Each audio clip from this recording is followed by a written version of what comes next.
Good evening and welcome back to Bald Father Bets. This is something I do not do usually, which is a parked car video. But work has been crazy. Ever since getting back from Atlanta, I've been in scramble mode to finish out the year here at work and then make sure I get the analytics done so we can give intelligent picks out to you guys.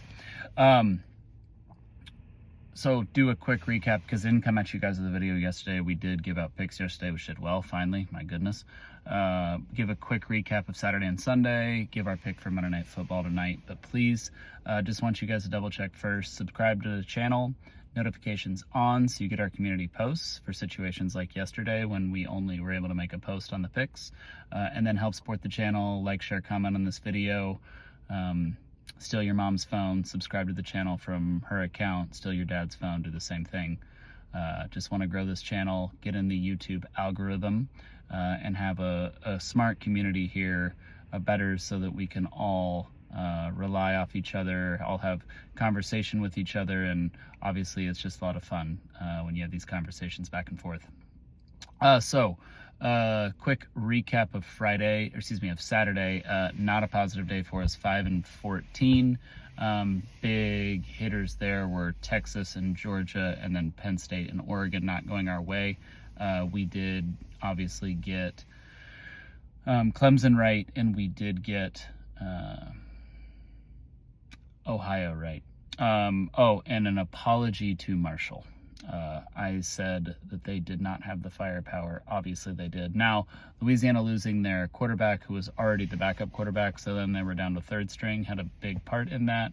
But even without that, offensively, Marshall clearly did have the firepower to hang in that.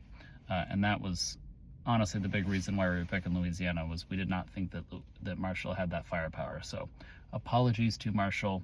You absolutely had the firepower. Like I said, I'm a Texas grad, so I was at the SEC championship game. Not the outcome that we wanted. Congratulations to Georgia. But really in both of those big ones, the Texas-Georgia game and the Penn State-Oregon game, difficult ones to lose when you take a look at the box score. Texas outgained Georgia, Penn State outgained Oregon, more first downs for Texas and Penn State. A lot of missed opportunities in those. Texas more with the missed opportunities, a lot of drops in the first half, a lot of holding penalties. One thing that I definitely did not take into account was the fact that the SEC probably didn't want a first-year team to come in and win. I think you definitely saw some discrepancies in calls, but that's not the reason that Texas didn't cover. Texas didn't cover because in the first half, I think they had a yardage discrepancy of like 260 yards to like 55 yards or something, and they were only up 6-3. Georgia's been a second half team all year long. When you have that advantage in the first half, you have to cash in. Penn State, a lot of inability to cover Tez Johnson on defense. You did see Andy Kotelnicki's full offensive mind at work. Penn State scored more points than maybe they have in all their previous 10 big games combined against Oregon. Some chinks in the Oregon defense, which we have been talking about on this channel now for a while.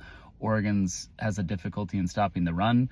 Penn State almost ran for 300 yards on them. So definitely worlds where we do get the covers on both of those and completely flips that day around, but did not get it. But again, that's why we're controlling our units as we built up a solid cushion this year, but want to make sure we don't lose that as we were in a bit of a downturn. Now, possibly that has turned around as of Sunday. 14-8 on Sunday.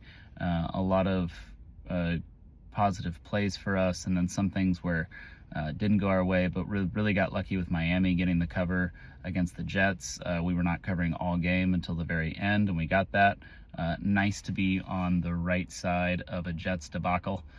We've been fading the Jets as we were on the Jets to start the season. Fading the Jets has gone well for us here in the past few weeks. One of the games of the year, Bills-Rams, we were on the right side of that with the Rams.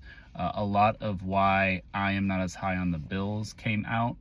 Nothing to do with Josh Allen. He's the best player on the planet right now. But Bills defense having a lot of difficulty getting off the field. They got Matt Milano back, but you can see the young secondary combined with some injuries now in the secondary really caught up to them.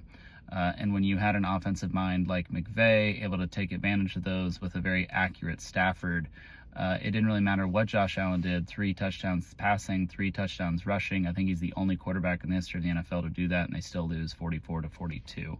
So really concerned about, can the Bills, when they get into the playoffs, if they get into a game like that, would they be able to win it? Because, you go back even a week ago, it wasn't like the 49ers didn't move the ball all up and down the field on them in Buffalo. It was just the 49ers kept turning it over in the red zone, missing kicks, all sorts of things like that.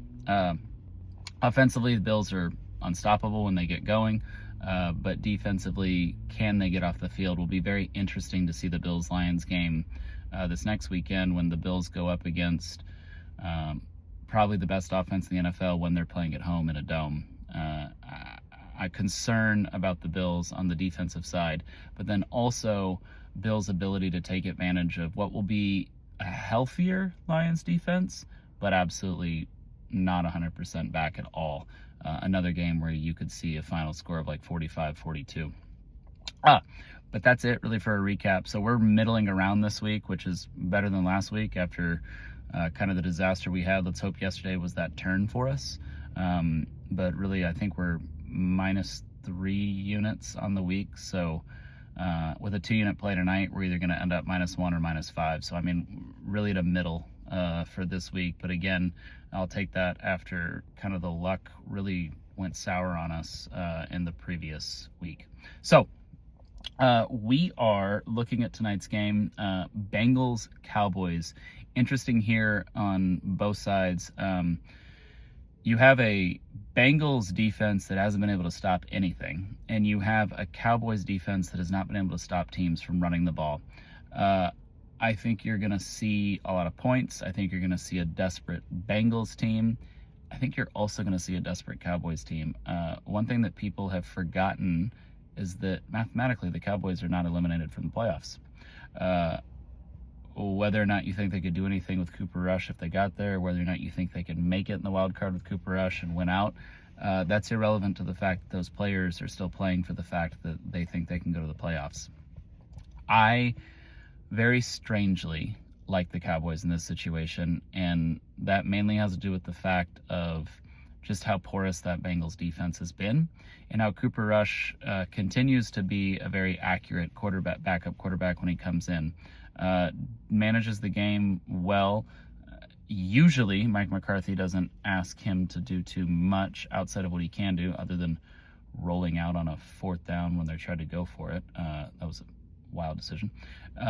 But I like the Cowboys tonight. So we're going to take the Cowboys plus the 5. Oh, yeah, this line has gone from 5.5 to 5 down to 4.5, and now you can either get it at 4.5 or 5. If you are on the Bengals, make sure you're shopping around and you get the 4.5. And on the Cowboys, make sure you're shopping around and getting the plus 5. So we like the Cowboys plus the 5 for 2 units tonight. I think that Cowboys will be able to do enough in order to get this cover. Be a very desperate game on both sides, as they're essentially both playing for their season, for any opportunity that they have for postseason. And you could argue that both Zach Taylor and Mike McCarthy are playing for their jobs.